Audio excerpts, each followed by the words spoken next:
I have $10. This is a learning show. Yeah, I have $10. I want to make 20. That's flipping.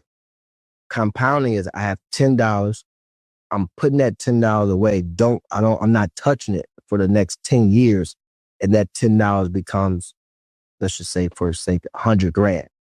So if you go 10 to 20, 20 to 40, 40 to 80, 80 to 160 versus 10 work, that's 100. Now you compound that 100. How do you do when you got an athlete that you represent that has 6 babies in 1 year? And then, well, what do? You have a real conversation with them, or you? Yeah, I have a justification for having that real conversation because I lived it, right? I don't, growing up, that's what you lived it. So that was one of the things that I felt like the industry was missing. These guys, you're not unrelatable. You can't relate, and you really don't care. See, that's the thing that goes over the head of most. But when you have all talent has an ego. We all do, right? Bit of narcissism. But talent, especially high level. So if you're feeding that ego with sweets while everything is going good, you miss out on a lot, per se.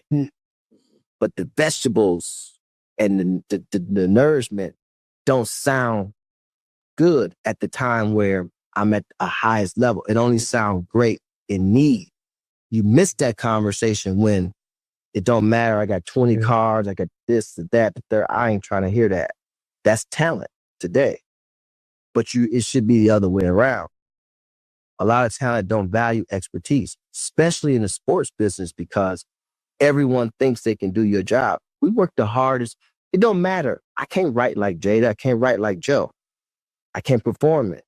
But in sports, because you grow up so close to the player, I'm taking them to practice, I'm doing this, doing that. Everyone thinks that they can do the job because the talent is shown and the talent is actually the work. I had one of the biggest problems in the world with a good friend of mine. He was a good friend of mine, but his thing was, he thought he could manage me, right? He would tell me, yo, can I have meetings with Jay-Z? This is a street dude that ain't never have a 9 to 5 in his life. But he dead ass was asking me that, yo, let me meet Jay-Z. I got some ideas. Yo, I should manage you. Anybody that wants to work in my crew has a job. Anybody. I employ maybe 100 people, maybe even more.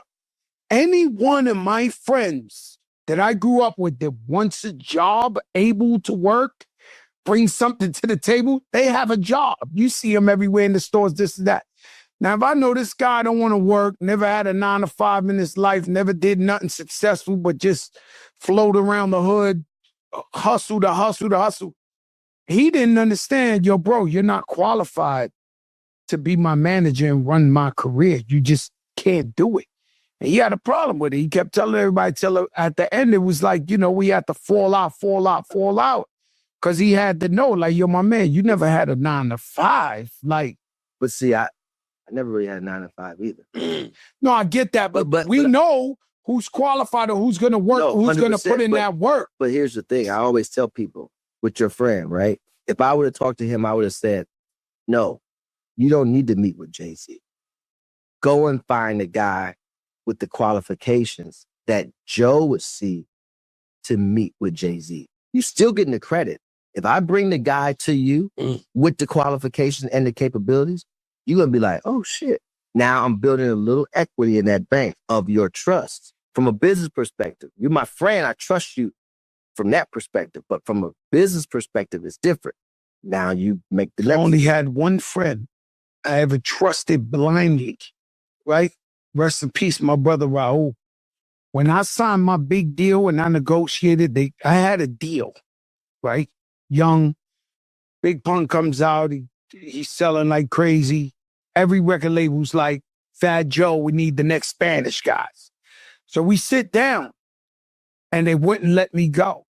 I was in one of them negotiations where they were like, yo, you can't leave. We're going to work this thing. We're going to figure this. The deal. Kaiser did that to me in 05. That's who did that. Kaiser did that? No, it wasn't Kaz. It was Craig Comment. But the And point, Craig, Same family. both. Just same the point I'm saying is we closed the deal. We jump up and down. Yo, Raul, we made it. We came from the street to Right. get a legit check like that. We felt like we robbed the planet Earth. We walk out. Yo, you're part of my management team. I got a meeting tomorrow at 1 o'clock. I'll see you tomorrow at 1 o'clock. 1 o'clock come, 2 o'clock come, 3 o'clock come, 4 o'clock come, 5 o'clock come, 6 is 7th. I get a call. Yo, what's up, God? Yo, Raul, we had a meeting 1 o'clock. I got 3 bitches here, nigga. I was here all I said, okay, Raul. It's not for you. It's not for you. Yeah. This is one of my most trusted guys I love to death in my life. I had to